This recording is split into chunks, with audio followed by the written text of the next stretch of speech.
Boa noite, pessoal. Boa noite. Podem pegando o material de vocês, página 6 aí.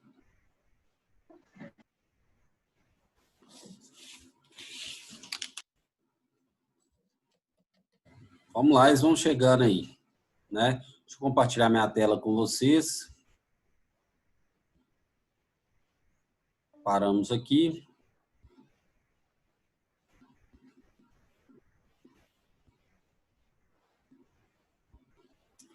Então, vamos lá. À medida que eles forem chegando, eles vão participando aí. O que acontece?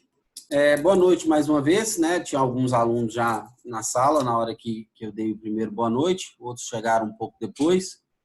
Nós daremos continuidade à parte de bioquímica celular, né? Na última aula, vocês vão lembrar, nós vimos sobre vitaminas e proteínas, né? Encerramos falando sobre as enzimas, que são tipos especiais de proteínas, né? Que desencadeiam reações químicas, né? Que processam reações químicas. E hoje nós temos para poder falar sobre carboidrato, lipídio e ácidos nucleicos. Falaremos os três hoje, tem tempo hábil para isso, né? Dando continuidade à questão da bioquímica celular, mas sem esquecer aquilo que eu disse a vocês, gente. Quando trata de bioquímica celular, as substâncias são classificadas em dois grupos. Substâncias inorgânicas, são aquelas que os seres não produzem, água e sais minerais, e substâncias orgânicas, são aquelas que pelo menos uma espécie de ser vivo consegue produzir. São elas: vitaminas, proteínas, carboidratos, lipídios e ácidos nucleicos. Nós já vimos vitaminas e proteínas. Veremos hoje carboidrato, lipídio e a primeira parte de ácido nucleico. Por que a primeira parte, né, de ácido nucleico? Qual que é a razão para isso? Exatamente porque ácido nucleico nós começamos a vê-los aqui na bioquímica celular, mas daremos continuidade, né, sobre esse assunto quando estivermos falando de divisão celular, núcleo celular, genética e assim por diante. Porque na hora da fisiologia celular é que nós vamos tratar, por exemplo, né, do chamado metabolismo, que vai envolver lá a síntese de proteínas. Né? DNA e RNA estão diretamente relacionados com síntese proteica, ok? Então, para quem está chegando agora, boa noite. Só fiz uma breve, né, fala em relação a assuntos que nós já vimos, então não tem nada de novo, né, nessa primeira, sobre essa parte aqui. Pode fazer, tem um aluno querendo perguntar sobre enzimas, fique à vontade, pode fazer. Oi, Alessandra, é a Vitória. Oi, Vitória, tudo bem? Tudo bem. Alessandro, na última aula você falou dos 3 fatores que influenciam, né, na eficácia das enzimas. E aí você falou que é a concentração, temperatura e pH. Sim. Na concentração, qual que é o conceito? Na concentração é o seguinte: quanto mais diversificada for a sua alimentação, quanto mais oferta de aminoácidos você oferecer para suas células, para que elas possam produzir proteínas, mais enzimas você produz, melhor é a atividade enzimática. Tá? A concentração é o único dos 3 fatores, a concentração é o único que, vamos dizer assim, nós temos como controlar, nós temos como garantir que vai funcionar, porque basta ter uma alimentação equilibrada. Você tendo uma alimentação equilibrada, automaticamente você produz a enzima, a não ser que você não possua o gene responsável pela produção dessa enzima. Né? Por exemplo, uma pessoa que é intolerante à lactose, página 6, uma pessoa que é intolerante à lactose, por mais que ela consuma carboidratos que vão participar da produção da lactase, né, que é a enzima, se ela não tiver o gene para produzir a lactase, ela não vai produzir a lactase. Não vai. Então, partindo do princípio que todos temos os genes responsáveis pela produção de enzimas, basta você ter uma boa alimentação, você vai ter uma quantidade de enzimas suficiente para realizar as funções, tá? Volto a dizer, não adianta ter uma alimentação diversificada, uma alimentação bem né, rica em termos nutritivos se você não tem o material genético. Aí não adianta de nada. Você precisa ter o material genético e precisa se alimentar bem para ter matéria-prima para produzir enzimas. Ok? Então, pH de acordo com o local onde a enzima atua, temperatura, tem a temperatura ideal para ela poder funcionar, e concentração. Associar o gene para a produção de enzima com a matéria-prima, que são os carboidratos, para ver a produção de enzimas. Tá? Bom. Entendi, obrigada. Nada, Vitória. Então, vamos lá. Pessoal que está chegando agora, viu, gente? Pode ficar tranquilo aí, nós estávamos só tirando dúvida da aula da semana passada sobre enzimas, ok? Aí na página 6 do material de vocês, tem escrito aí, ó, carboidratos. Ô, Alessandro, mas o seu título aí tá glicídio. Qual a razão para isso? Maromba, modismo, né? Fama, vamos dizer assim. Hoje, o conceito de beleza, o conceito mundial de beleza hoje, são pessoas malhadas, né? Pessoas que têm um corpo sarado, barriguinha tanquinho, né? Não sei quantos centímetros de bíceps, o bumbum tal. Hoje em dia, esse é o conceito principal de beleza. As pessoas associam corpos malhados com saúde, e isso nem sempre é verdade. É fato que se uma pessoa não é sedentária, tem uma boa alimentação e tal, a chance dela ser saudável é muito maior. Mas vocês têm que concordar comigo. Muitas pessoas que têm esse tipo de prática, né, o corpo é malhadão, comem aí 10, 12 claras de ovos todos os dias. Isso é ser saudável? Será que isso é uma alimentação equilibrada? Será que isso é correto se nós formos pensar da visão de um nutricionista, né, de um nutrólogo? Será que isso é correto? Tenho dúvidas, né? Lógico que, eventualmente, né, indicado para um tratamento ou para uma determinada situação, você fazer o uso dessa quantidade de ovos, tudo bem, mas isso passar a ser sua rotina, né, isso passar a ser o seu dia a dia, nós temos que questionar. Ah, mas Alessandro, o que tem a ver então o nome com isso que você está falando?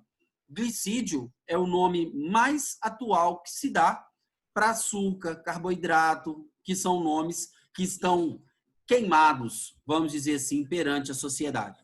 O que acontece? Se uma pessoa vai comprar um determinado produto, seja ele qual for, se não me extorquiram, aqui tem. Não, me extorquiram. Um chiclete, por exemplo, né? Vamos supor que a pessoa vá comprar um chiclete, um Trident, um pacotinho daqueles com 5 Trident lá.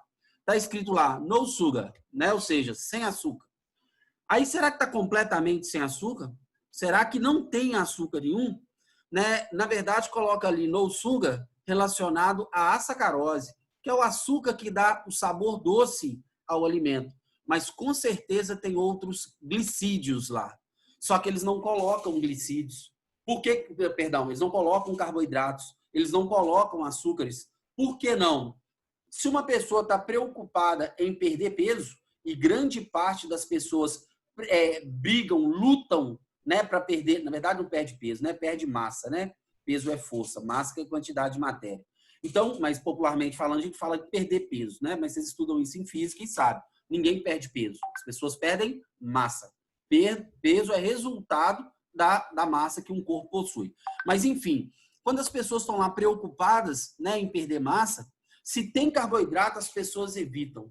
É um tal, vou comer cereais, eu vou comer tal fruta aqui como sobremesa porque é melhor do que um determinado doce, eu quero isso, tal, tudo. Medo de ganhar massa. O que a indústria alimentícia fez? Trocou o nome de açúcar, carboidrato, para glicídio ou glúcides, com uma única intenção, ludibriar, enganar as pessoas, tá? Glicídios, glúcides, carboidratos, hidratos de carbono, açúcares, são exatamente as mesmas moléculas. Tem função basicamente energética, não podemos falar que é só energética porque tem exceções, né? Nós vamos ver nos polissacarídeos, por exemplo, função estrutural, como é o caso da quitina e da própria celulose, né? Vamos ter função também de fazer, compor outras moléculas, como é o caso das pentoses, que nós vamos falar hoje muito, né, das pentoses ribose e desoxirribose, fazendo parte do DNA e RNA.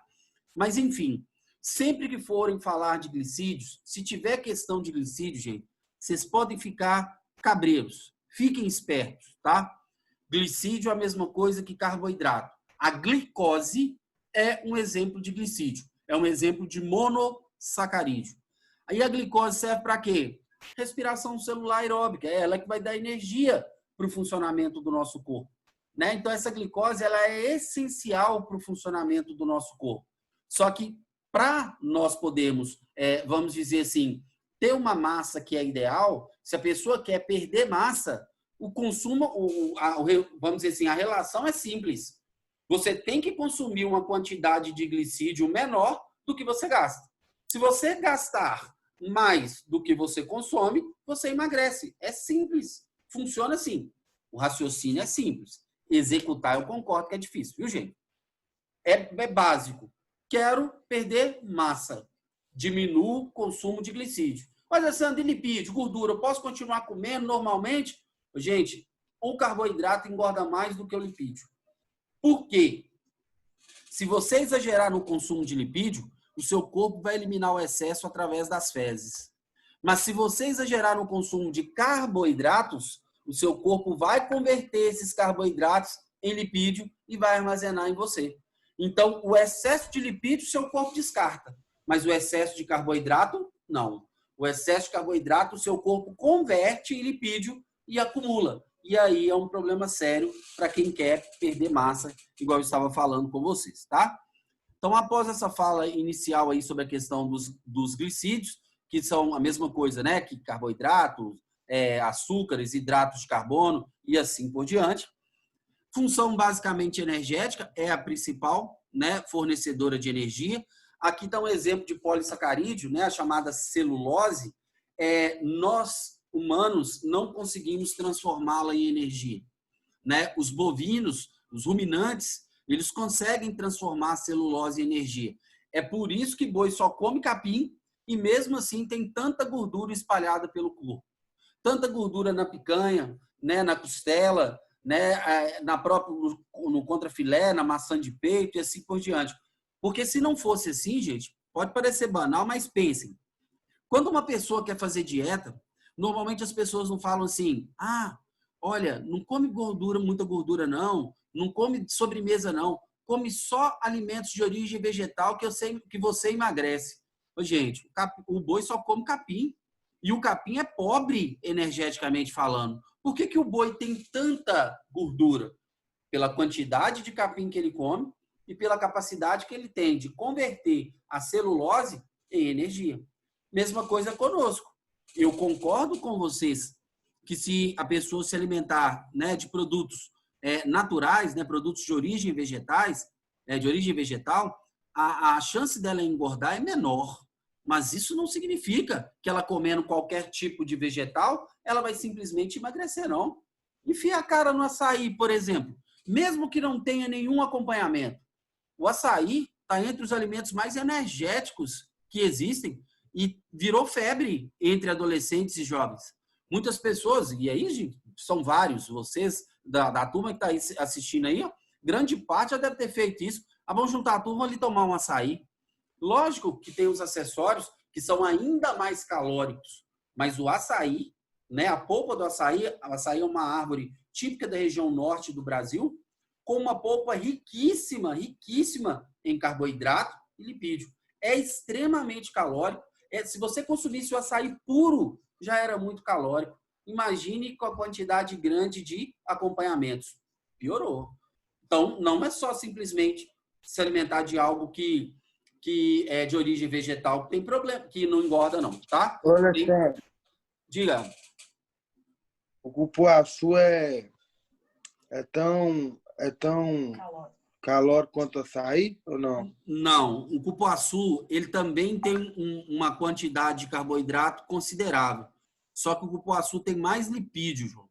Então, ele, em termos de fornecer energia, né, o açaí é mais rico em carboidrato do que o cupuaçu. O cupuaçu é mais rico em lipídios do que o açaí. Eles meio que se equivalem.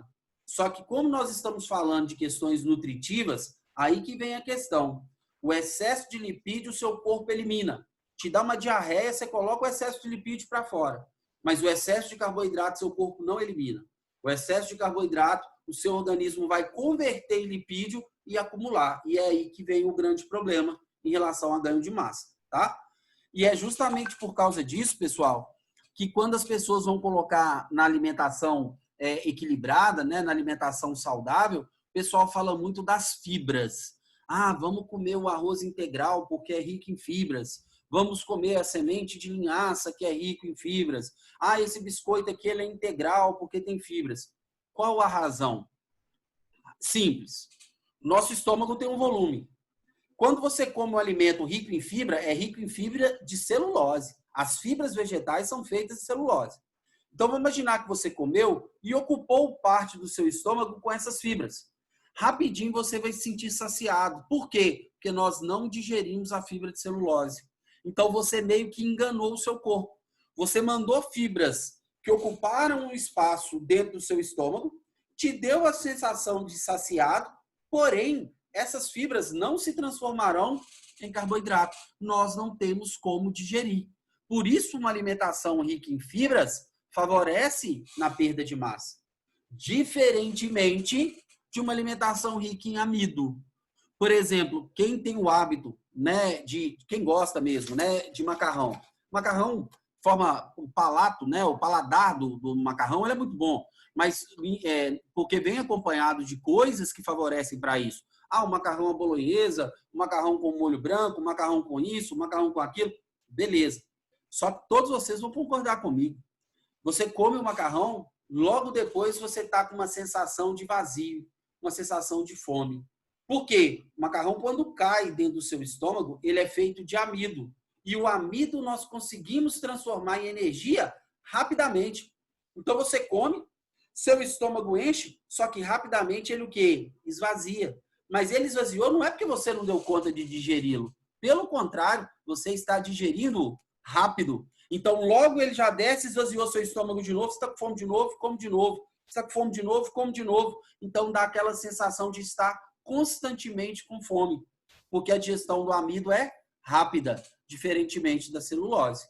Então, em termos nutritivos, aumente o consumo de fibras, porque são ricas em celulose, diminua o consumo de amido, porque é energético e o nosso corpo consegue transformar em energia, tá? Vamos ver outro carboidrato aqui, ó. Quitina, exoesqueleto de quitina. A mesma quitina que faz, vamos dizer assim, que faz parte, né, da parede celular dos fungos, tá? Eu vou responder essa outra questão aí sobre o macarrão, tá? Só concluir a quitina aqui. Então, o que acontece? A quitina, quem já teve, né, aquela sensação de pisar em uma barata e sentir ela quebrando debaixo do pé, ou escutou, por exemplo, aqueles besouros, o pessoal chama de rola-bosta. Os besouros batem na parede, quando o besouro bate na parede, parece que uma pedra está se chocando com a parede. Por que isso acontece? Essa carapaça dura que eles têm. É o chamado exoesqueleto de quitina, típico dos artrópodes. E aí, quando eu falo de artrópode, eu estou falando de crustáceo, de inseto, de aracnídeo, né? Uma curiosidade, né, que as pessoas às vezes não perguntam durante a aula, mas que não sabem, às vezes, explicar, né? Não sabem o porquê. Mas, por exemplo, por que tem uma formiga em cima de uma mesa e ela cai no chão de uma altura várias vezes a altura dela, e por que ela consegue cair no chão sem qualquer lesão e continuar andando, correndo normalmente? Porque o exoesqueleto dela a protege. O exoesqueleto permite que os artrópodes tenham força muito superior à massa que eles próprios têm. Né? Tem um besouro chamado, né, besouro de chifre, ele tem tipo um encontro de duas peças do exoesqueleto aqui, ó, que ele consegue carregar várias vezes a massa do seu próprio corpo, justamente por causa do exoesqueleto. Coisa que não acontece conosco. Nós temos um endoesqueleto feito basicamente de calcário, né? De cálcio. Fosfato de cálcio, vamos dizer assim. Falando calcário, bobagem. Fosfato de cálcio, né? Então, o que acontece? É um endoesqueleto. Ele dá sustentação e nos protege internamente. Externamente, sem chance. Coisa que o exoesqueleto tem. Uma dúvida aqui, olha. Comer macarrão e ir para academia, então, não engorda, né? Não. né? Lógico, dependendo da quantidade de macarrão que você ingeriu. O carboidrato macarrão, como eu disse, é amido. É um carboidrato que rapidamente vai ser digerido e essa energia, essa glicose, vai ser quase que imediatamente liberado para o seu sangue. É o ideal. Um alimento rico em carboidrato é o ideal para ser consumido durante a prática de atividade física. Por quê? Porque a digestão é rápida, não é pesada e te fornece energia rapidamente, tá? Ele é disponibilizado como energia rapidamente. Então, o macarrão, no caso, como a digestão dá essas vantagens, é o ideal, né, para a prática de atividades físicas em academia, tá ok? E no caso, quem tem o metabolismo acelerado, piorou, né? Porque aí que o macarrão vai dar fome mesmo, né? Metabolismo acelerado, nós vamos falar muito disso, tá? Metabolismo é a relação entre dois processos, que é o catabolismo e o anabolismo. Catabolismo é quando quebra algo grande em pedaços menores para serem aproveitados. Anabolismo é quando pega pedaços menores e vai juntá-los, vai uni-los para poder formar moléculas maiores. Quem tem o metabolismo acelerado consome, vamos dizer assim, alimentos de forma acelerada. Se ele está gastando essa energia, não tem problema nenhum. O que não pode é quem come demais e não gasta, não consome, que aí no caso vai engordar. Já é aquele ditado antigo das avós. Nossa, fulano deve ter verme, fulano não engorda de ruindade, porque ele come e não engorda. É um exemplo de pessoa com metabolismo acelerado. Não engordou por quê? Ele está queimando tanta energia para manter o corpo dele funcionando que por mais que ele coma, ele não engorde. Na adolescência, isso é normal. Maturação sexual, puberdade, a agitação, prática de atividade física, né? Então, está sempre gastando muita energia, seu consumo é bem maior.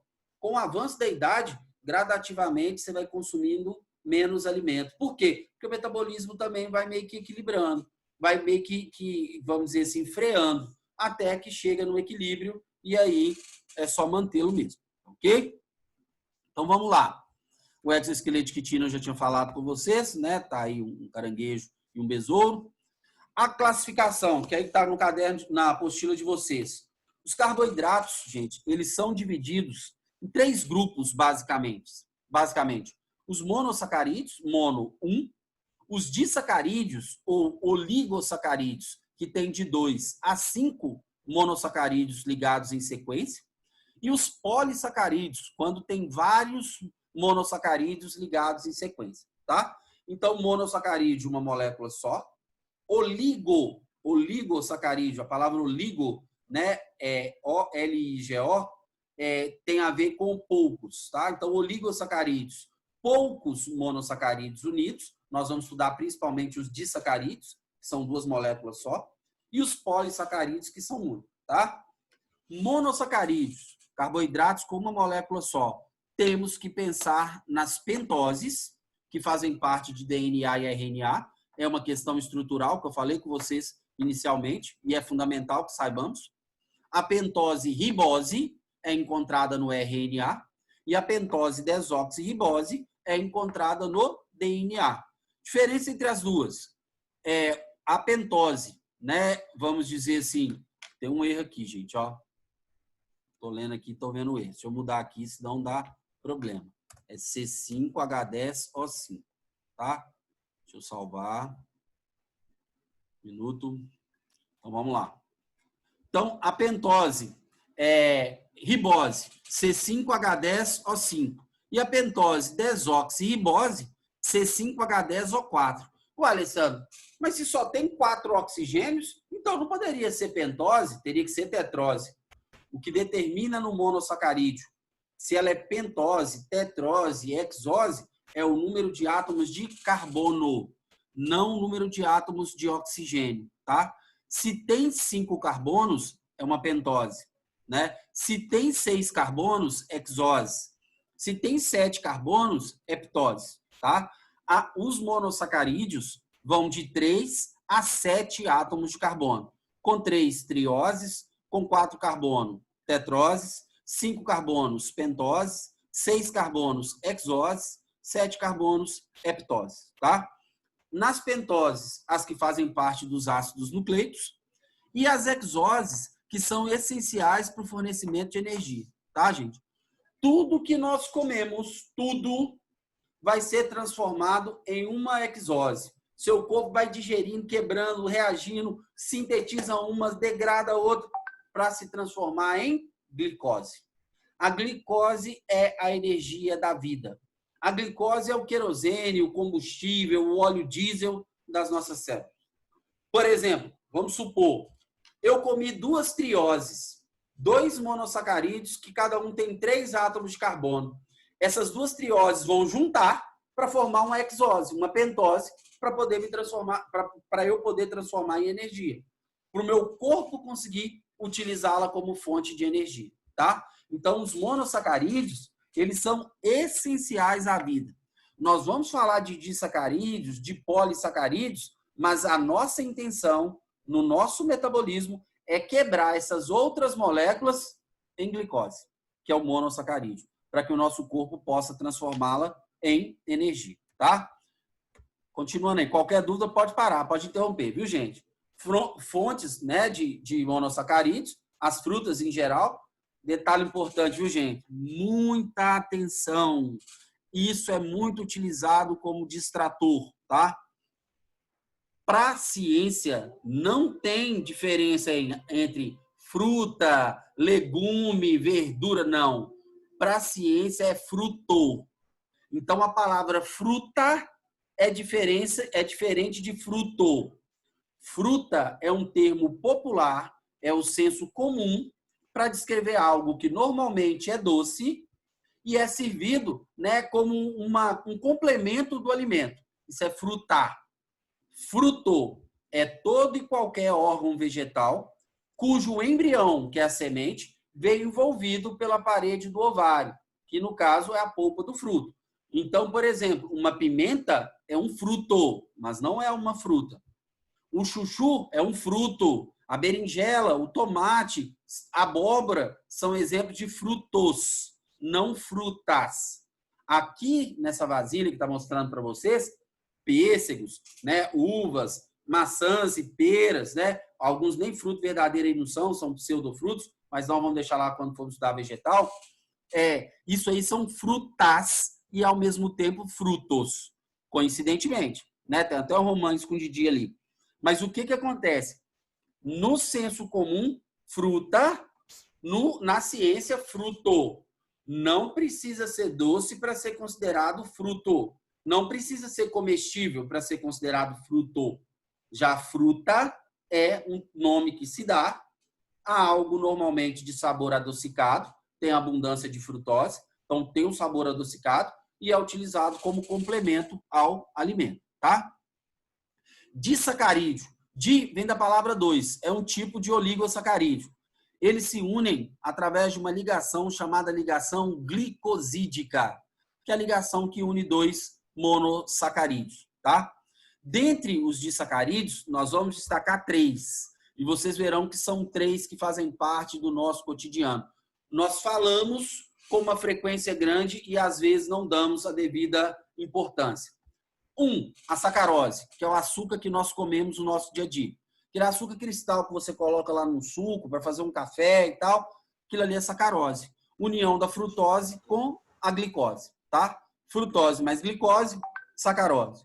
Um outro açúcar chamado de maltose, muito em evidência, gente. Eu, particularmente, né, eu não faço para não correr risco, né, de ter qualquer tipo de prejuízo ou o que for. Mas eu, por exemplo, se fosse inventar uma questão sobre carboidrato, para esse ano, né, esses últimos anos, 2, 3 anos aí, eu faria uma questão sobre maltose. Por que maltose? Gente, quando se fala de cerveja, essa é puro malte, agora tem a duplo malte. O que é o malte? A pessoa consome a cerveja, eles nem sabem o que é o malte. O malte nada mais é do que maltose. Assim como nós precisamos de carboidrato para poder realizar o metabolismo, os fungos que participam da fabricação da cerveja precisam também de carboidrato, que vem de onde? Da maltose. Então, na hora que tem lá o preparo da cerveja, com exceção da Baker, da Belo Horizontina lá, que tem mata, né? É perigoso. Agora, na hora que vai lá produzir a cerveja, o fungo precisa da maltose, precisa do malte para poder fermentar e produzir o álcool que vai estar presente na cerveja. Então, na hora que você está consumindo a cerveja, querendo ou não, você está ingerindo carboidrato. Ah, mas que da barriga de cerveja é o tira-gosto, né? Não, filho. Um copo de cerveja americano, 150 ml, equivale a um pão francês de 50 gramas. Então, veja bem, uma garrafa de 600 ml de cerveja equivale a 4 pães.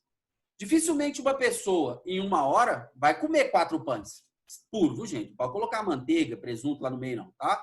4 pães puros. Mas o cara sai numa noite, fica ali 3, 4 horas num boteco lá, por exemplo, e toma 4 garrafas de cerveja, 600 ml. Ele comeria 16 pães na casa dele? A quantidade, lógico que tem outras substâncias, tá, gente? Mas a quantidade de carboidrato presente numa cerveja Pilsen equivale, cada 150 ml, equivale a um pão francês. Aí entra a questão da cerveja puro malte. A cerveja puro malte, ela não é feita de milho, porque o milho é que acumula essa quantidade de carboidrato, essa quantidade de amido, tá? A cerveja puro malte usa um disacarídeo. E esse disacarídeo que o fungo usa para fermentar, o fungo consome ele quase que todo.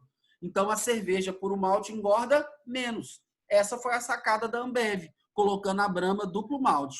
Daqui um tiquinho a Brahma vai falar, é a cerveja, pode me cobrar, é a cerveja que menos engorda, é a cerveja menos calórica. A Skol tentou, vocês lembram que a Ambev tentou lançar a Skol, né, zero não sei o que lá, para atleta, né, uma Skol que tinha um baixo teor de carboidrato.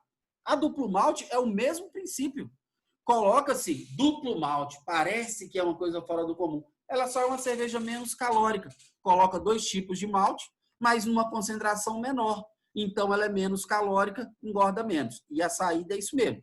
Tem gente que quer beber, mas tem a contrapartida de engordar. Eles vão tentar resolver esse problema, tá? Por último, a lactose. Nós falamos de lactose, né, de lactase, de enzima, na aula anterior.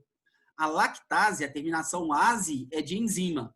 Então, a lactase é a enzima que digere a lactose. Aí é importante vocês, né, anotarem isso aí e gravarem isso, tá? O que acontece em relação à lactose? Por que uma pessoa é alérgica ao leite de vaca, mas não é alérgica ao leite de cabra? Qual a razão para isso?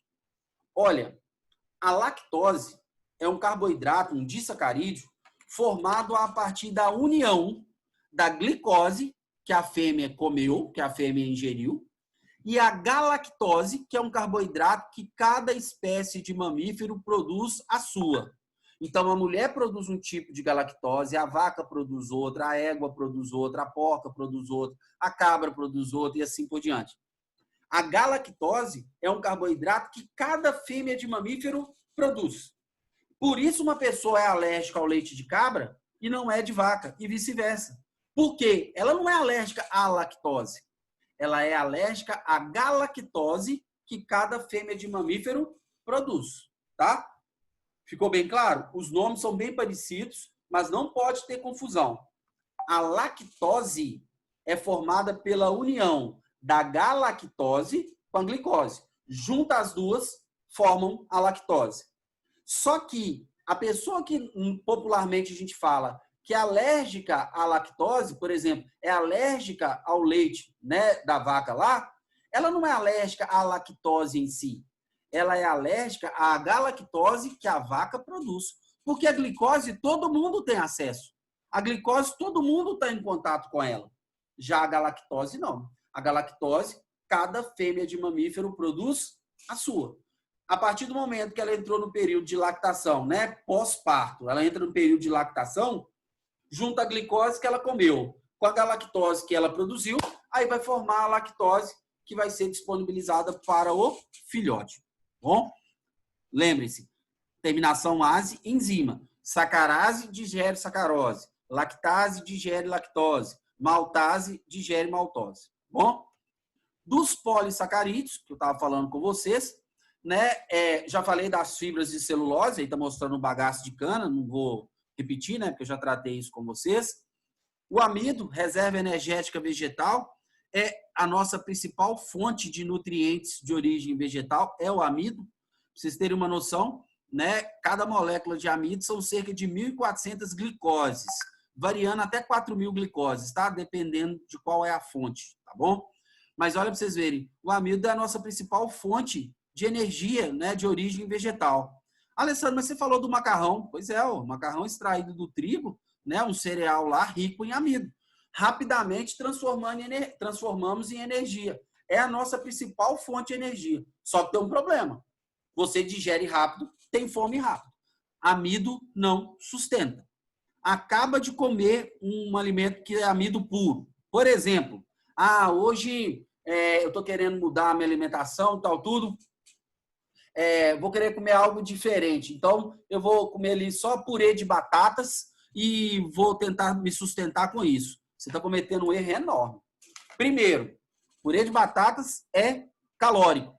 Não vai só batatas, não vai só amido. Coloca-se um pouco de manteiga para poder preparar o produto lá, coloca-se um pouco de leite. Então, você está comendo um alimento que não é só carboidrato. E o pior de tudo, logo depois você vai estar com fome de novo, né? Porque ele é rapidamente metabolizado, consequentemente, você vai estar rapidamente com fome de novo, tá? O último que falta para a gente falar é o glicogênio. Glicogênio é a reserva energética animal. É a maneira pela qual o nosso corpo armazena carboidrato. Comi amido, bebi lactose, fibra de vegetal não vale, né? Comi quitina. Alessandro, você comeu quitina como? Uma casquinha de siri lá, por exemplo, um camarão. Comi mais carboidrato do que eu estou precisando no momento. O que eu vou fazer? Transformar em glicogênio. Armazeno no fígado e nos músculos. Por quê? Durante todo o período que eu ficar sem ingerir nada, é aquele glicogênio que vai me manter vivo. É aquele glicogênio que vai me manter funcionando, tá? Glicogênio, reserva energética animal, fígado e músculos. Amido, reserva energética vegetal. Aí vai depender se é na raiz, se é no caule, se é na folha, se é na semente, se é no fruto. Vai variar de um vegetal para vegetal, ok? Alguma dúvida em relação à questão dos carboidratos aqui, gente? Aqui algumas fontes, né, de carboidrato. Batatas, existem diversas espécies diferentes de batatas, né? Os pães, os cereais integrais, que são ricos em fibras, né? Guloseimas. Isso aqui é um veneno, né? Eu não gosto muito disso, não, mas doce é um problema seríssimo, porque doce não é feito de carboidrato puro. Pode reparar, gente, toda sobremesa que é rica em carboidrato tem lipídio acompanhando. Uma bomba calórica, né? Para quem quer perder massa, né? Macarrão, que nós tínhamos falado, o açúcar, né? Em cubos aí. Vou compartilhar minha tela com vocês. Espera aí, tem gente entrando ainda.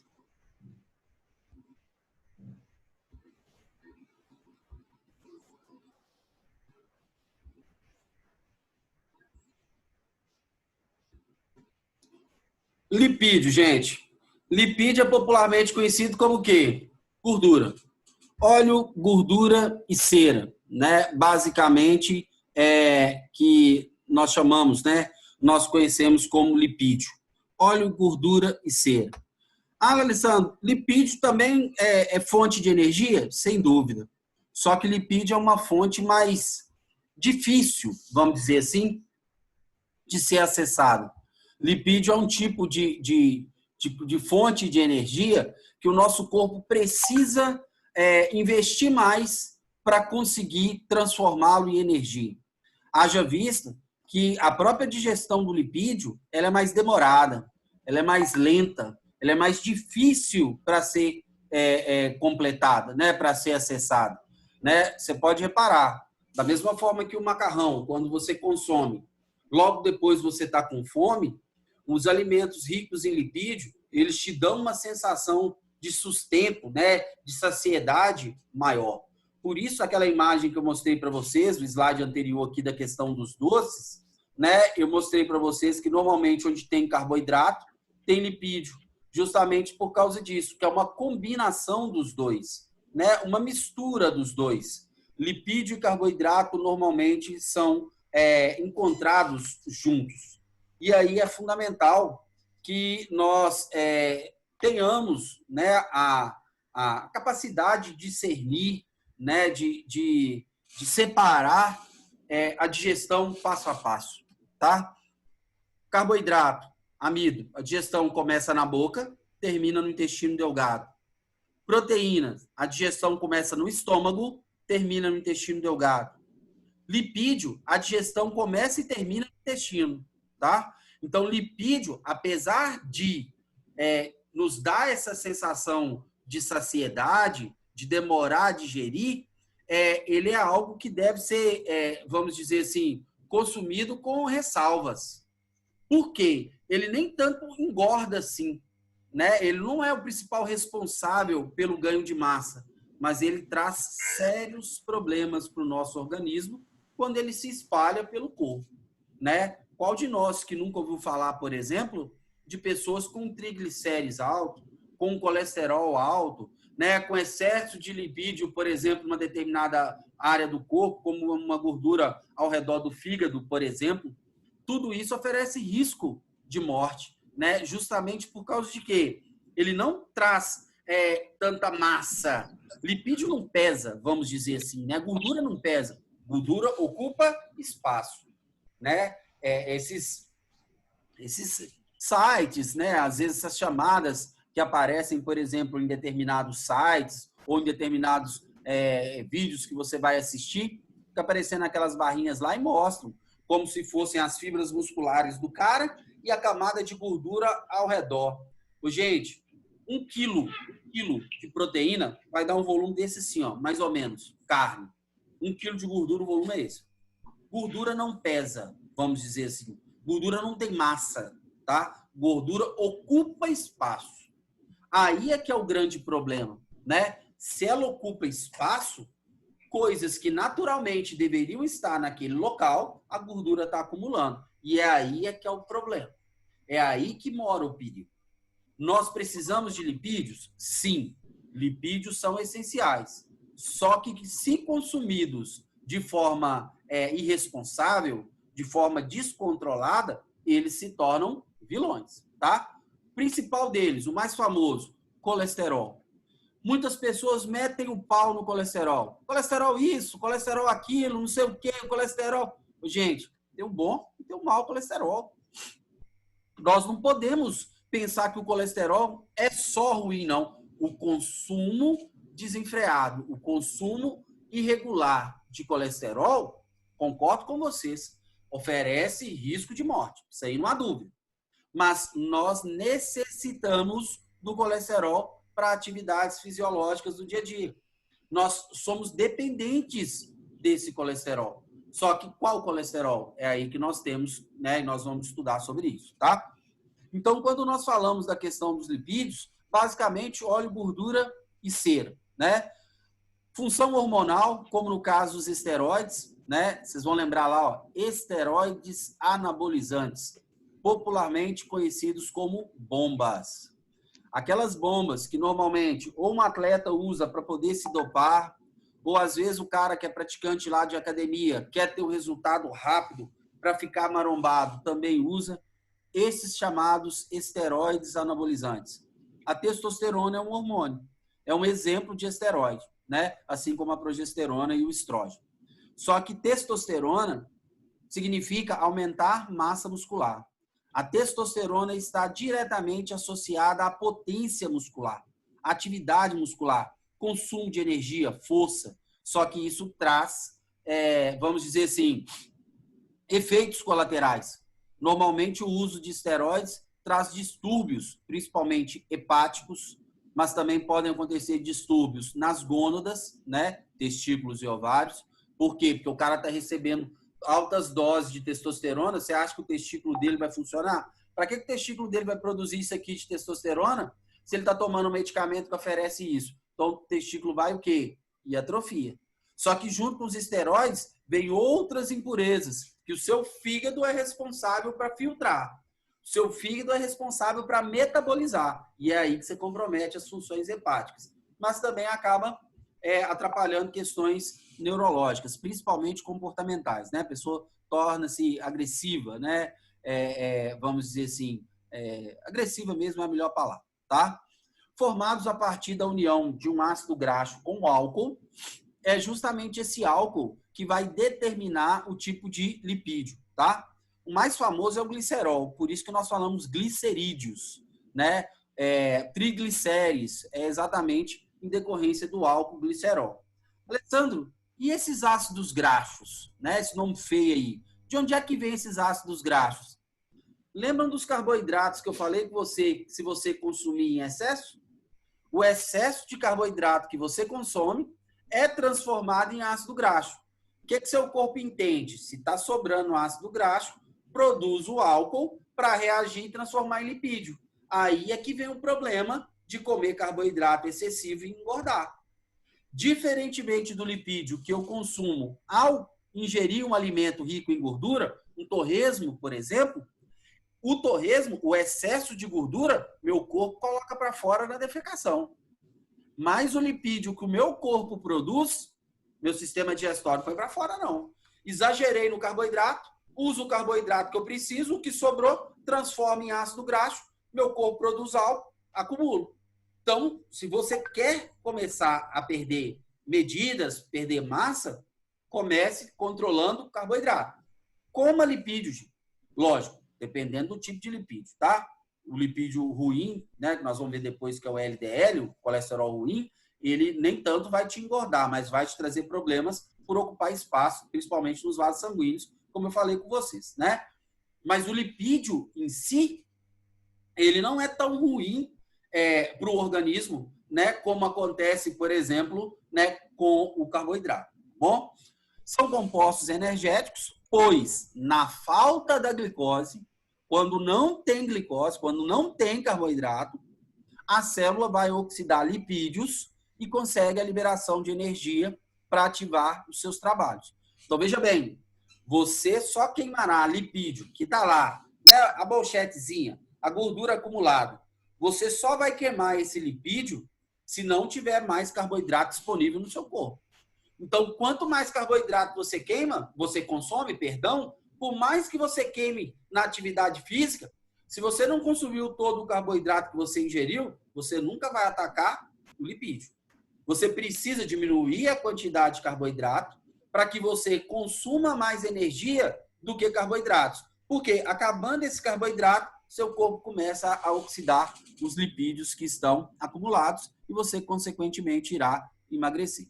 Ok? Perder massa, né? Falar emagrecer é complicado. Característica deles, né? São insolúveis em água, né? Automaticamente, né? Eles são moléculas, né? Hidrofóbicas. Lipídio e água não se misturam. Isso é algo essencial. Nós veremos lá na membrana plasmática, que tem a dupla camada de fosfolipídio lá, ó, por que o nosso corpo retém água, né, dentro das células. Mas lipídio é dissolvido, né, em álcool, acetona, outros solventes orgânicos lá, benzeno, clorofórmio, éter, né? O próprio detergente funciona como um solvente, né, para lipídio, para gordura, né? Aí fala em relação à classificação do lipídio, de acordo com o ácido graxo, se o ácido graxo é saturado ou insaturado. Olha para vocês verem. Saturado, vocês estão vendo que no interior da cadeia só tem ligações o quê? Simples. Não tem ligação dupla. Já o ácido graxo insaturado tem uma ligação dupla no meio. Gente, a presença dessa ligação dupla torna-se o lipídio extremamente perigoso. As chamadas gorduras hidrogenadas, né? Ou seja, as gorduras, gordura trans, por exemplo, né? Ela faz, vamos dizer assim, com que o lipídio se torne mais denso, mais grosso, mais pesado. Então, mais difícil para a gente conseguir transportá-lo na corrente sanguínea. Então, ele entope os vasos com maior facilidade. Se a cadeia estiver saturada, quando fala saturação, já não é cheio. Cheio de quê? Cheio de hidrogênio. Então, ele não recebe mais hidrogênio. Ele está completo. Esse é um lipídio de boa qualidade. Já o lipídio com cadeia insaturada tem uma ligação dupla. Isso permite que ele receba mais hidrogênio. Então, é chamado de gordura hidrogenada ou gordura trans. Literalmente, veneno. O pessoal costuma ter aquela dúvida, manteiga ou margarina? Manteiga. Manteiga é formada de ácido graxo saturado. Não aceita mais oxigênio. Ah, mas o sabor é pior. Não vamos discutir sabor. Vamos pensar em metabolismo. Para o seu organismo, é muito melhor metabolizar a gordura da manteiga, que é uma gordura natural, é uma gordura que é extraída do leite lá, né, das fêmeas lá de mamíferos, né, principalmente da vaca, é a principal fornecedora, né, isso aqui para nós brasileiros, que a criação de gado é mais comum, mas se você for no Nordeste, por exemplo, eles produzem, né, a manteiga a partir do leite de cabra, mas a mais vendida é o leite, a manteiga extraída do leite de vaca. Mas é uma gordura natural, é uma gordura saturada, não aceita mais hidrogênio. Aí vem lá a Becel, vem a Qualy, vem não sei o que lá e fala assim, ah não, a margarina zero colesterol, margarina Becel zero não sei o que. Gente, mentira. Pode não ter colesterol bom. O colesterol bom não vai estar lá mesmo não. Ué. E ela tá mentindo? Tá não, é zero colesterol. Ué. Mas com certeza tem uma gordura hidrogenada, porque senão ela não daria aquela consistência. Faça um teste, gente. Manteiga mofa, manteiga estraga, fungo, bactéria consegue desenvolver, margarina não.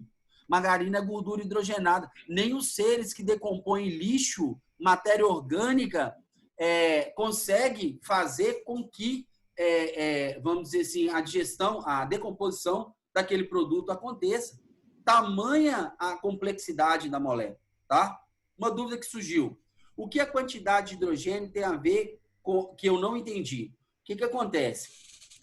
Quando a molécula de lipídio está saturada, como está aqui, ó, deixa eu voltar aqui, saturada, só tem ligações simples, ela não aceita nenhum outro composto. Então, ela é produzida assim e se mantém assim, de forma natural. Quando surge uma ligação dupla, e isso acontece só de forma artificial, isso só acontece no preparo da margarina lá, por exemplo. Estou dando um exemplo, margarina não é só margarina não, tá? Daqui a pouquinho eu vou falar outros produtos. Mas isso aqui só é acontecido de forma artificial. Colocar uma ligação dupla na cadeia. Quando coloca essa ligação dupla, abre precedente para adicionar outros compostos e formar a chamada gordura trans. A gordura hidrogenada nada mais é do que um tipo de gordura trans. É uma gordura que já não é natural mais. Ela é artificial. Consequentemente, nós temos mais problemas para digeri-la. Ela acaba o quê? Acumulando no interior dos vasos sanguíneos. E é aí que acontece o entupimento dos vasos sanguíneos. Ok? Uma cadeia, uma gordura saturada, não aceita nada de fora. É natural. Por exemplo, o pessoal costuma usar de forma chucra, né? De forma senso comum, virar e falar assim, cozinhar com gordura de porco é muito melhor do que cozinhar com óleo de soja. Certíssimo. A gordura de porco é um ácido graxo saturado. Ele é natural, assim como o azeite. Assim como o óleo de semente de girassol, o óleo de cânula, o óleo de milho. Já o óleo de soja é gordura insaturada. Porque a soja é um vegetal que tem muito carboidrato. A soja é rica em carboidrato, proteína também, mas é rica em carboidrato. Ah, então de onde é que vem o óleo de soja? Eles convertem esse carboidrato em ácido graxo para produzir o óleo de soja. Por isso que ele é mais barato. Não está nem tão barato assim, né? Porque está faltando no mercado. Mas é por causa que está exportando a nossa soja toda lá, uma vez que o mundo está em crise devido à Covid-19. É mais vantajoso para quem produziu exportar soja do que produzir óleo de soja aqui no Brasil, tá? Mas é só por isso. Ficou claro? Quando uma substância é insaturada, significa que ela ainda não está completa. Ela aceita outros átomos, inclusive o hidrogênio. A partir do momento que aceitou outros átomos, ela já não é natural mais, ela se torna prejudicial. Ácidos graxos saturados é a molécula natural. Consequentemente, os seres conseguem degradá-la. Os seres conseguem destruí-la. Ficou claro? Tranquilo? Marcela, você está falando alguma coisa? Não? Então vamos embora lá. Classificação dos lipídios. Está escrito aí no material de vocês podem me acompanhar aí na página 6 ainda, né? A classificação dos lipídios. Lipídios simples, glicerídeos e sérides, né? Ou cerídeos. O próprio nome está dizendo, só a gordura trans que entope a veia. Ah, tá. Deixa eu aproveitar aqui. Só a gordura trans que entope as veias? Não. Tá? Desculpado, sem problema, Marcelo. Cantora, família Dantas lá. Gostei do negócio do pet. O que acontece? Gorduras que nós vamos chamar o chamado colesterol de baixa densidade, eles todos entopem. A gordura trans é um dos mais comuns devido ao tipo de alimentação que a gente tem. Parem e lembrem aí, ó, coisas que vocês já comeram. Quem aqui nunca pegou, por exemplo, biscoito recheado e abriu as duas metades do biscoito lá e lambeu o recheio, né? Criança faz isso direto. Já repararam que fica uma espécie de um sebozinho, uma gordura, um visgozinho na sua língua? Aquilo é gordura trans, gordura hidrogenada, tá? Outro exemplo, pipoca de micro-ondas. O milho é um alimento de origem vegetal, muito apreciado por fungo, bactéria, para poder decompor. E vocês já devem ter reparado que a pipoca de micro-ondas, ela é preparada em um saco que parece um papel. Não pode ser de metal. Por quê? Você não pode levar metal até o micro-ondas, porque qualquer coisa que refletir uma onda emitida lá pode queimar seu aparelho. Então, eles têm que colocar um saco de uma espécie de um papel. É um polímero, né? Mas é uma espécie de papel. E lá dentro está o milho. Se fungo e bactéria chegasse naquele milho, ia decompor o milho. O que eles fazem? Revestem todo o milho com gordura hidrogenada. Quem foi aquele fominha que foi até o final do pacote de pipoca de micro-ondas e passou o dedo lá por dentro do pacote de micro-ondas e levou na boca, percebeu esse sebo. Por que percebeu? Porque é gordura hidrogenada para espantar fungos e bactérias para não decompor o milho de pipoca que está lá dentro. É uma forma de proteção, tá? Mas não é só gorduras hidrogenadas que causam. As chamadas gorduras trans causam isso, tá? Entopem os vasos sanguíneos. Nós vamos falar daqui a pouquinho. Então lá, os lipídios simples são aqueles que só têm carbono, hidrogênio e oxigênio. Por isso estão aqui, ó, os glicerídeos e os cerídeos. Só tem carbono, hidrogênio e oxigênio. Um álcool mais um ácido graxo. Simples. Vocês podem olhar, né? Podem reparar, por exemplo, deixa eu tirar isso aqui daqui, ó, só para vocês repararem, ter esse R aqui, ó, que é de radical. Mas o radical só vai ter carbono, hidrogênio e oxigênio. Então, se só tem esses três elementos químicos, é um lipídio simples. Se tem qualquer outro composto no lipídio, ele passa a ser complexo ou lipídio composto. O mais famoso é o fosfolipídio, importante componente da membrana celular aqui, ó. O fosfolipídio é encontrado em todas as nossas células, desfazendo aquele mito que a gente ouve, né? A lipídio só faz mal para a saúde. Não. Ai de nós se não tivéssemos lipídios em nossas células, né? Toda membrana plasmática é rica em lipídio e proteína. Ai de nós se não tivéssemos esses lipídios na composição das nossas membranas, né, das nossas células lá, tá? Os glicerídeos, chamados de óleos e gordura. Ah, Alessandro, mas tem aí cebola, alho, tomate, alecrim. Tem lipídio? Demais. Só que diferentes tipos de lipídios e todos eles naturais. Já ouviu falar no lipídio chamado beta-caroteno? O beta-caroteno está diretamente relacionado com a produção da vitamina A, calciferol, retinol. Calciferol é vitamina D, tá? Vitamina A, retinol. O beta-caroteno é encontrado na casca de vegetais que tem a cor vermelha. Então, a acerola tem beta-caroteno, o tomate tem beta-caroteno, o pimentão, desde que ele seja vermelho, rico em beta-caroteno, a cenoura e assim por diante. É um tipo de lipídio. Nossa, então o tomate tem gordura? Tem. Nós não percebemos assim a abundância de gordura no tomate, porque basicamente é só na casca. O restante dele é água e carboidrato, né? Tem um pouco de sais minerais, mas o restante dele é água e carboidrato. São mais abundantes água e carboidrato, mas tem lipídios. Assim como na cebola tem, no alho tem, no alecrim tem, o azeite, que é uma excelente fonte, né, de glicerídeo, com um detalhe, tem que ser consumido in natura. esquentou o azeite, você perdeu suas propriedades. Você está queimando o dinheiro quando você aquece o azeite, tá? Ah, não, lá em casa nós fritamos pastéis com azeite. Primeiro, você está ostentando, né? Um vidrinho de azeite normalmente tem 500 ml. Um de boa qualidade, azeite de verdade, vai custar na faixa dos 20 e poucos reais. Então, nós estamos falando que 1 litro custa por volta de 40, 50 reais. 1 litro de azeite. Quando você esquenta para fritar pastel, usa o óleo de soja. Uma vez que você levou ali, eu não sei se vocês sabem, mas os óleos, de uma forma geral, eles se esquentam muito mais rapidamente do que a água e atingem temperaturas superiores à da água. Tem determinados azeites mais virgens, por exemplo, que ultrapassam os 140, 150 graus, enquanto a água parou lá nos 100 graus.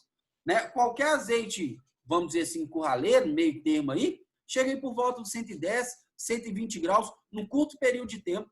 A partir do momento que você aqueceu, você tornou o azeite insaturado. É óleo, então não aquece.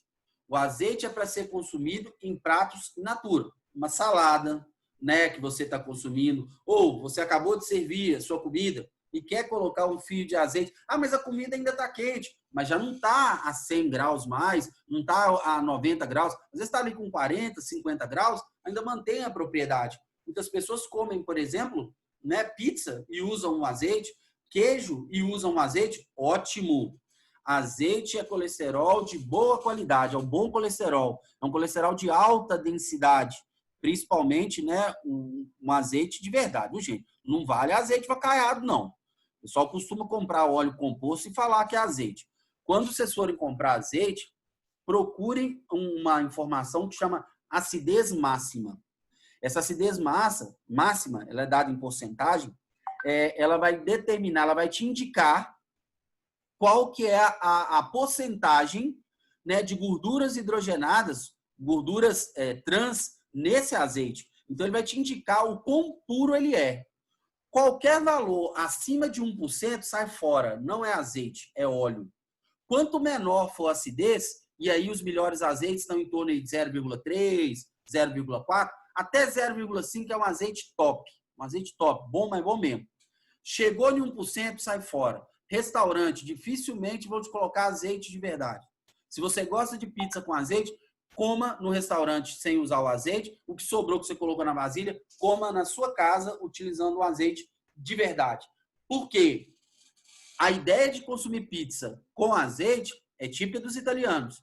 As gorduras que vão na pizza, seja na calabresa, na quantidade de queijo, dependendo do queijo que você colocar, né, dos outros produtos que você colocar na sua pizza lá, já são gorduras calóricas, gorduras ruins, porque todas foram ao forno e já vieram hidrogenadas, já vieram insaturadas.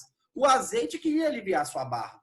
Por quê? O bom colesterol diminui sua taxa de colesterol ruim, igual o óleo de coco que me foi perguntado agora. O óleo de coco também tem que ser consumido in natura. Se você esquentou, você vai transformá-lo em quê? Gordura insaturada. Vai receber hidrogênio, vai reagir com outros compostos e você vai perder. E o óleo de coco também é caro, né? Tanto que existe umas pílulazinhas de óleo de coco que as pessoas estão consumindo aí de forma desenfreada, né? Eu não vou entrar nesse mérito aí, porque não tenho tanto conhecimento nem tempo para falar nisso. Mas eu acho arriscado. Para você consumir o óleo de coco para fins de dieta, tem que ser acompanhado por um profissional.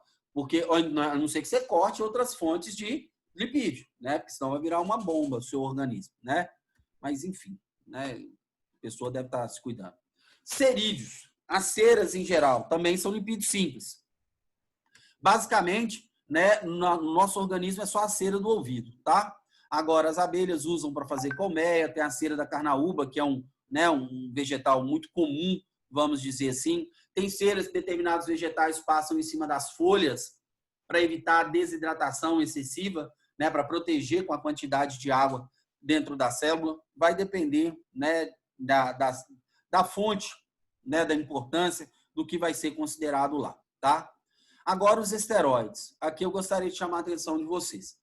Normalmente, quando fala de lipídio, foca nesses esteroides, que nada mais são do que o quê? Né? Substâncias químicas que influenciam no metabolismo. todo esteroide influencia no metabolismo, tá? Todos, sem exceção. O colesterol, ele é sintetizado, produzido pelo nosso fígado. Então, o que que acontece? À medida que você come, ingere um alimento rico em lipídio, o seu corpo diminui a produção de colesterol. Ah, eu estou comendo só vegetal. O que que seu corpo faz? Produz colesterol, tá? Então, nós não podemos ficar sem ingerir colesterol. Não podemos. O que que nós temos que fazer, então? Escolher que tipo de colesterol que vamos ingerir e em qual proporção, em qual quantidade. Se você vai abolir completamente o colesterol da sua alimentação, você vai sobrecarregar o seu fígado. Ele vai te cobrar posteriormente. Então, você tem que ingerir colesterol. Porém, um colesterol de qualidade e na quantidade ideal. Proporcional, vamos dizer assim, ao seu consumo, tá? Ingerir muito colesterol, meu fígado diminui a produção. Ingerir pouco colesterol, meu fígado aumenta a produção. Para que eu tenha um controle, um equilíbrio. Não pode ser de mais nem de menos. Tem que ser uma quantidade apropriada, tá? Para não sobrecarregar o fígado, vamos dizer assim. O que acontece em relação ao colesterol? Classificado de dois tipos. O colesterol LDL, que é o colesterol ruim, é o de baixa densidade. Então, o que ele vai fazer? Ele se deposita, ele se acumula no interior dos vasos sanguíneos, dificultando a circulação. Forma as chamadas placas de ateroma. Placa de ateroma, para vocês terem uma noção, próxima vez que vocês tiverem a oportunidade, tá, de mexer com os seguintes cortes de carne. A costela bovina, dá para você ver nitidamente onde está, né, esse LDL. O coração de frango ou coração de boi também dá para você ver nitidamente onde está esse LDL.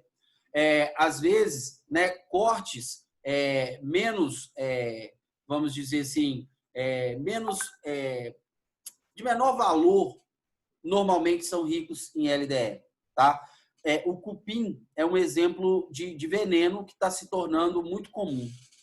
Se você tiver a oportunidade de ir a um açougue, ou você conhece, né, em casa, pessoas que lidam, conhecem bem de carne, peçam para te mostrar uma peça de cupim. Muita gente faz cupim assado, né? Cupim é aquele músculo que tem no dorso, né, de algumas raças de bovinos. Nelore, por exemplo, Guzerá tem enorme, né? O cupim, gente, é uma massa de proteína e gordura. Cupim é um veneno, se formos pensar em nutrição. Ah, mas o sabor é gostoso, porque o cupim é marmorizado. Concordo. O que é marmorizado? É quando a gordura está espalhada dentro da carne, tá? Isso é chamado de marmorizado, usa esse termo.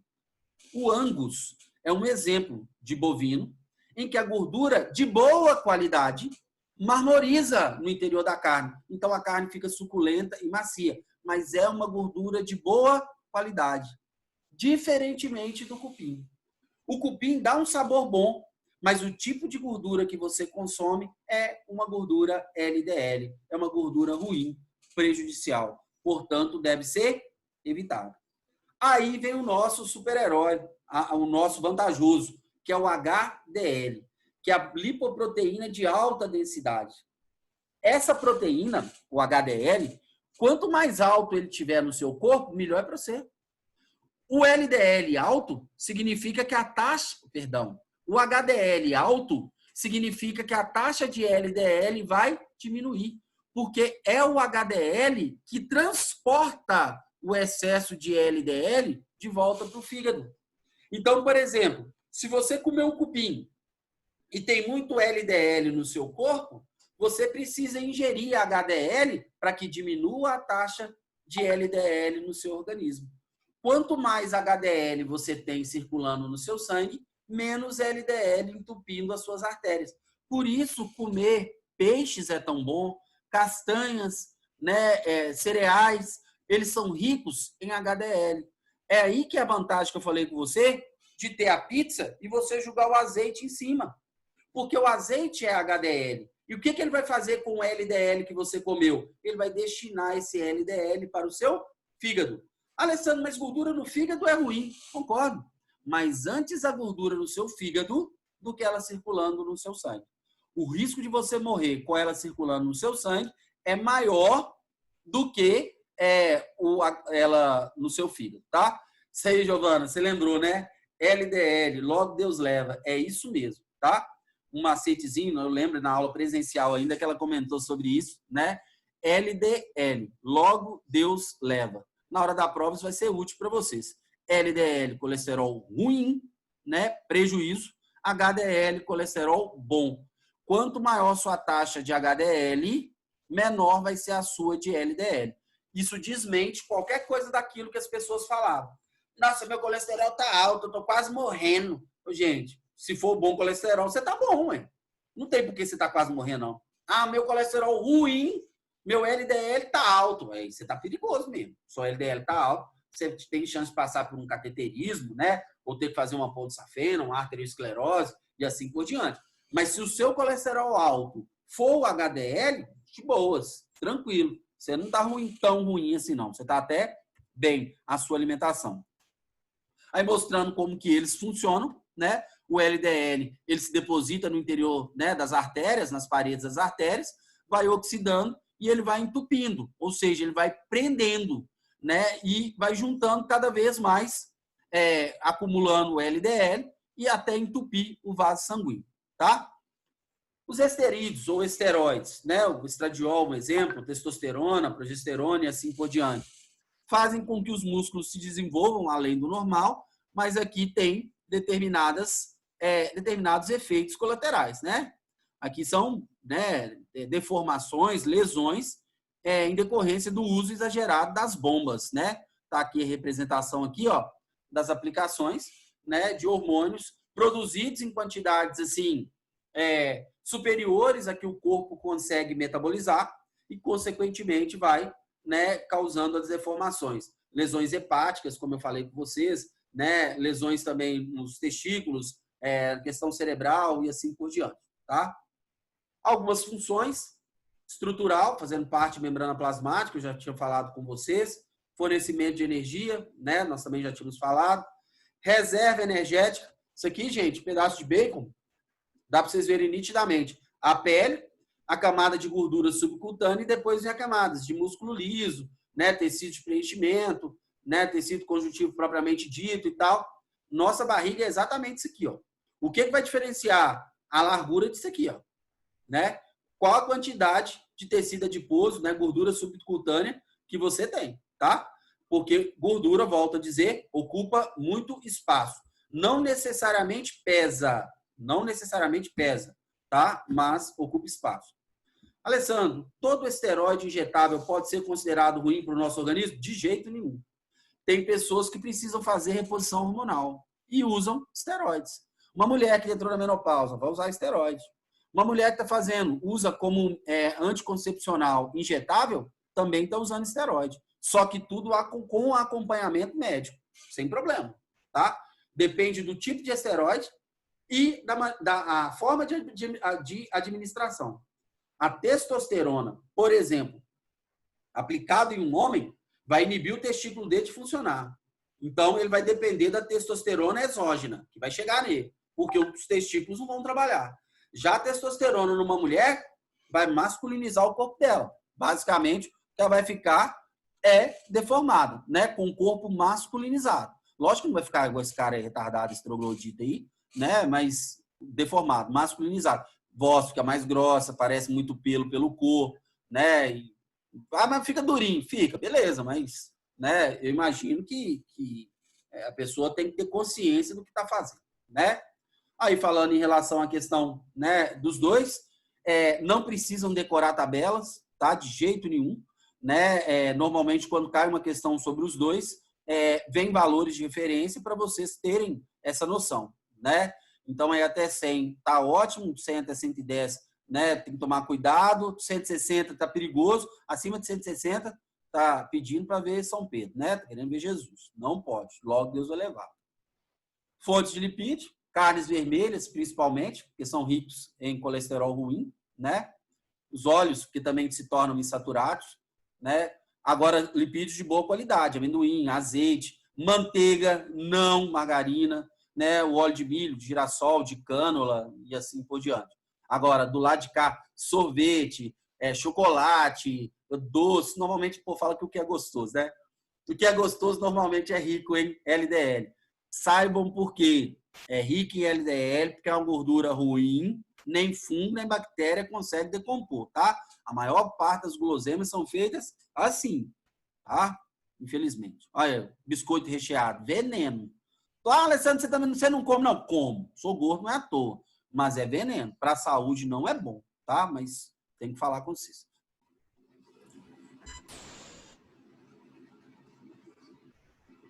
Bom, vamos lá então. Aí na página 7 de vocês, do material de vocês, nós vamos falar sobre esses nucleotídeos. Não precisam se assustar em relação à questão deles, porque como eu falei com vocês, nós vamos tratar muito de DNA e RNA ainda na síntese de proteínas e também na genética, tá bom? Então nós vamos ter uma fala inicial sobre eles aqui. Esses 15 minutos são mais do que suficientes para a gente. Na próxima segunda-feira, nós teremos, vou trazer algumas questões para a gente poder discutir sobre esse primeiro capítulo, tá? Além das que estão aqui no material de vocês, trazer mais alguns exercícios, né, para a gente poder praticar. Aí o que nós vamos fazer? Eu posto para vocês a lista de exercícios e a gente seleciona alguns para poder corrigir no início da aula da semana que vem, antes de iniciarmos citologia, tá? Bom, nucleotídeos, né? Nucleotídeos, o próprio nome diz, né? O próprio nome traz. Vem da palavra núcleo. Núcleo significa o centro de comando. Quando falamos de nucleotídeos são unidades formadoras dos ácidos nucleicos, DNA e RNA. Sempre que vamos falar de ácidos nucleicos e automaticamente estamos tratando de nucleotídeos, nós temos que pensar nas 3 porções que compõem um nucleotídeo. Todo nucleotídeo ele é formado pela união de 3 coisas: a base nitrogenada, um grupo fosfórico e uma pentose, tá? Então, todo nucleotídeo ele vai ter uma base nitrogenada, um grupo fosfórico e uma pentose. E é aí que nós temos que atinar para as coisas. Atinar como assim? Né? O que nós temos que pensar? Só existe DNA e RNA, tá? Só adiantando, costumam dizer que são 3 tipos de RNA só: mensageiro, ribossômico e transportador. Não são, tá, gente? São 8 no total, mas apenas esses 3 são os mais famosos. Na hora certa, nós vamos estudar sobre eles. O que vai acontecer? O DNA é a chamada molécula mestra. É no DNA que está o nosso código genético. É no DNA que estão as informações sobre o nosso organismo. Você é resultado da mistura genética de seus pais. Os genes presentes em você, metade vieram do pai, metade vieram da mãe. Os cromossomos se uniram. Manifestam-se, às vezes, mais genes do pai, às vezes mais genes da mãe. Às vezes a mistura é tão boa que nem puxa tanto para o lado do pai quanto para o da mãe, e assim por diante. Mas fato é que o DNA, né, ele é quem dá ordem, quem comanda o organismo. O próprio RNA é formado a partir dele. Só que, quando vamos falar de ácidos nucleicos, todos os ácidos nucleicos, né, o DNA e o RNA, melhor dizendo, os 2 ácidos nucleicos, eles têm o mesmo padrão de composição: a pentose, a base nitrogenada e o grupo fosfórico. O grupo fosfórico é o mesmo para qualquer tipo de material de ácido nucleico. Então, ele não serve como critério de classificação. Já a pentose e as bases nitrogenadas, sim. Bases nitrogenadas do DNA: adenina, timina, guanina e citosina. Arthur Tarado, Gustavo Cagão. Lembrem disso, né? Adenina liga sempre com a timina, guanina liga sempre com citosina. Então, se tem uma amostra de DNA que tem, sei lá, 30% de timina, obrigatoriamente tem 30% de adenina. Por quê? A adenina sempre liga à timina. E a fita do DNA é dupla. Então, se tem adenina de um lado, tem timina do outro. Por isso, a quantidade das duas é igual, tá? Regra de Chargaff. Nós vamos falar sobre isso. Então, o que acontece? Adenina faz par com timina. Guanina faz parte com citosina. Arthur tarado, Gustavo cagão. Lembrou? Só tem timina no DNA. Por quê? Porque no RNA tem as bases adenina, guanina e citosina, mas no RNA não tem a timina para ligar com o A. Não tem. No lugar da timina surge a uracila. Por isso que no RNA, onde tem A, liga com U. Onde tem C, liga com G. Tá? Então, o Gustavo cagão permanece. Mas A já não liga com T mais. A liga com U. Essa é a primeira diferença entre eles. Tá? Timina, exclusiva do DNA. Uracila, exclusiva do RNA. E aí eu chamo a atenção de vocês. Ela é exclusiva do RNA e o RNA participa da síntese de proteínas, ou seja, produzir proteínas usando os aminoácidos. Assim como no RNA tem a base uracila e não tem timina, nos aminoácidos a mesma coisa, tá? Aminoácidos não tem timina, só uracila. Aminoácidos acompanham o RNA, tá ok? Não tem base nitrogenada timina em aminoácidos, apenas a base uracila, assim como acontece com o RNA, beleza? Segunda diferença, a pentose. O DNA, ele tem como pentose a desoxirribose. Aquela pentose, monossacarídeo, que nós falamos do carboidrato quase agora. No DNA, desoxirribose, tem um oxigênio a menos. No RNA, ribose. Então, fácil de vocês guardarem. Desoxirribose, tem o D. Desoxirribose, DNA. Ribose, RNA. Segunda diferença estrutural, né? Diferença na composição. Desoxirribose e timina no DNA. Ribose e uracila no RNA. Tem uma terceira diferença entre essas duas moléculas, que é uma diferença relacionada às fitas. O DNA sempre tem fita dupla, onde as bases nitrogenadas se unem de forma permanente. A com T, C com G, A com T com A, estão sempre unidas. Fita dupla, DNA. O RNA é fita simples. O RNA, ele se forma a partir do DNA, respeitando a ordem do RNA, do DNA, perdão, né? O RNA, ele cumpre as ordens da molécula mestra, é o DNA que manda. O RNA vem e espelha o DNA para poder formar os genes que serão utilizados na produção da proteína. Mas sempre o RNA com fita simples. DNA fita dupla, desoxirribose e timina. RNA fita simples, ribose e uracila. Tá ok? A última informação nossa, o chamado teste de DNA. É um método conhecido como fingerprint, né? Tem gente aí que eu sei que trabalha na escola de inglês, fica me zoando com o meu inglês aí não, viu? Mas o que acontece?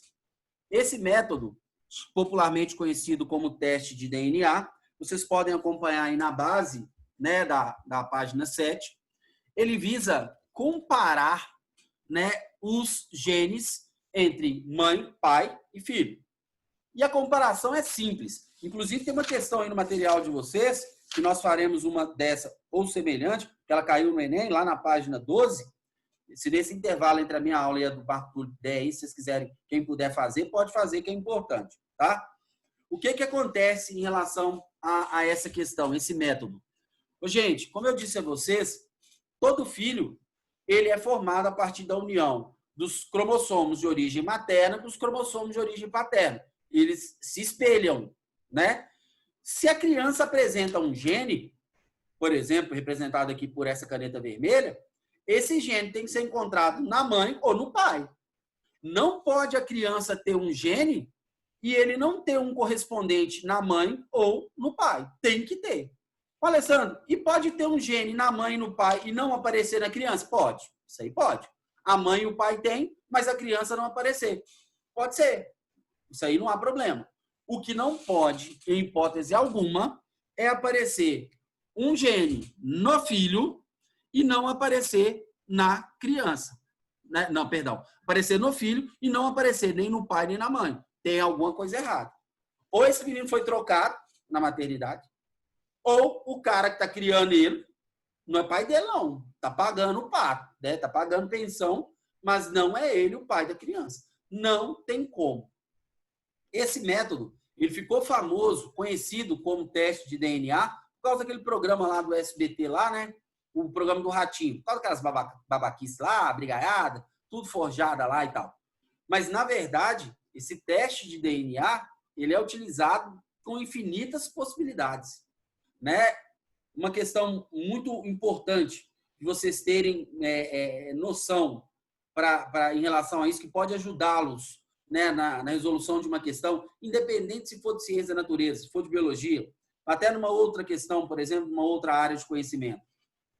DNA é utilizado para esclarecer crimes, teste de DNA. Por exemplo, acha vestígios de sangue de uma determinada pessoa no carro de um acusado. Isso é um indício que aquela pessoa foi transportada ali. Então, o teste de DNA comprova isso. Olha lá no acidente ou crime, né? Crime, melhor dizendo, lá da Vale, né?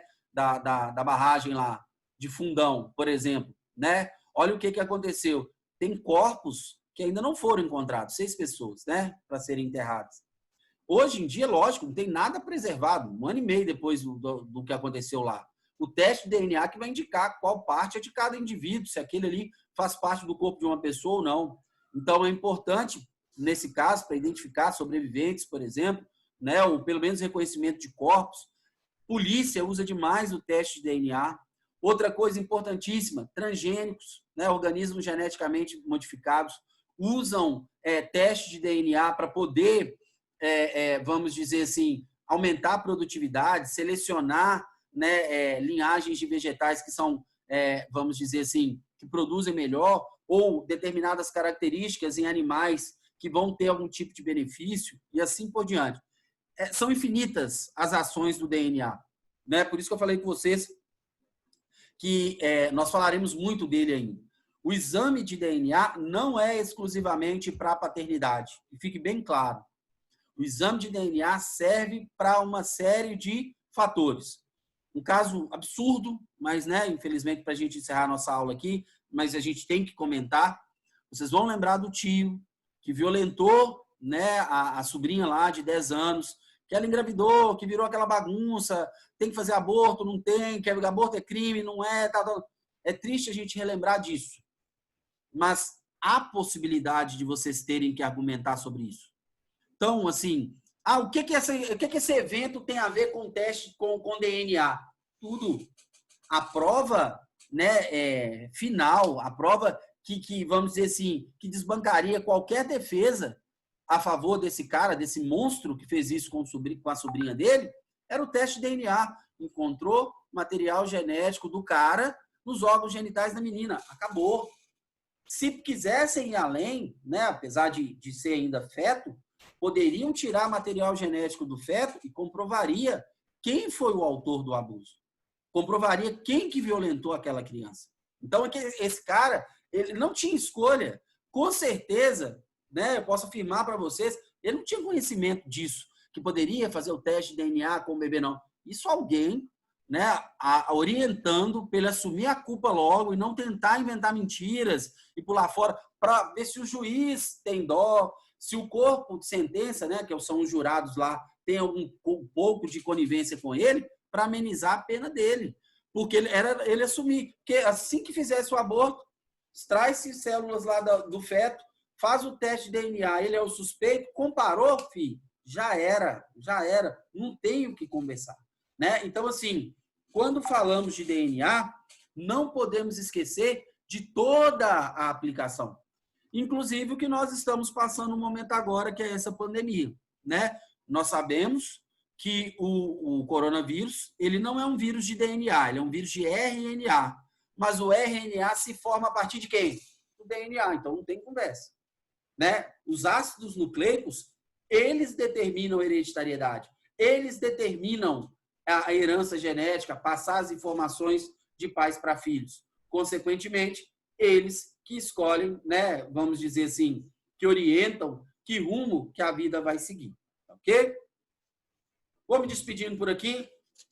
Um abraço, fiquem com Deus. Vou postar a lista de exercícios, não agora, porque vai começar a aula do Marco Túlio, tá bom? As aulas da semana passada e as dessa semana também, vou passar para a Roberta para ela encaminhar para vocês, beleza? As aulas todas estão sendo gravadas. E as atividades, quem tiver dúvida, iniciaremos nossa aula da próxima segunda, tirando essas dúvidas. Semelhante que a colega de vocês fez, ela tinha dúvida de enzimas ainda. Traga no início da aula, não deixa passar para frente não, para não se perder, beleza? Um abraço, com Deus e até mais. Boa noite, Alessandro.